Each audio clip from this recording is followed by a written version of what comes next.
ఇక్ష్వాకుకుల తిలక ఇకనైన పలుకవే రామచంద్ర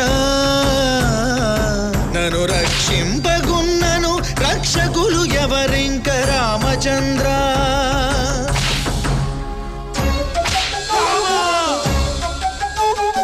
చుట్టు ప్రాకారములు సొంపుతో గట్టిస్తే రామచంద్ర